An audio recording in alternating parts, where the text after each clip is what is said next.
তো চলো বন্ধুরা, একটা নতুন ভিডিও নিয়ে তোমাদের সামনে তুলে ধরি। সেই হিসেবে ভিডিও এখন করতে পারছি না। আর এটা আমি ছবি আঁকছিলাম, ছবি আঁকার ফাঁকে ভিডিওটা করেছি। তো প্রথম থেকে ভিডিওটা করতে পারিনি, কারণ সবাই খুব ব্যস্ততার মধ্যে ছিল, প্রত্যেকে ছবি আঁকছিল। আমি যার জন্যে কাউকে ডিস্টার্ব করিনি। আর তো শেষের দিকে একটু অঙ্কনাকে বললাম, ওই আমাকে একটু করে দিল ভিডিওটা, সেটাই তোমাদের সামনে তুলে ধরা। যাই হোক, ছবিটা কেমন হয়েছে একটু বলবে বন্ধুরা। আর ছবির বিষয়বস্তু কী হতে পারে, টাইটেল কী হতে পারে, দয়া করে একটু তোমরা কমেন্টে জানিয়ে আমার ভালো লাগবে।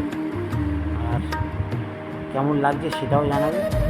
আর তার থেকে যদি বেশি ভালো লাগে তাহলে একটু ছবি শেয়ার করে দিও, তাহলে আমার বেশি ভালো লাগবে। আমি দিন করবো, আজ একটু ফ্রি হয়ে যাবো, তখন আবার ছবি আঁকা শুরু হয়ে যাবে। যাই হোক বন্ধুরা, তোমরা খুব ভালো থেকো।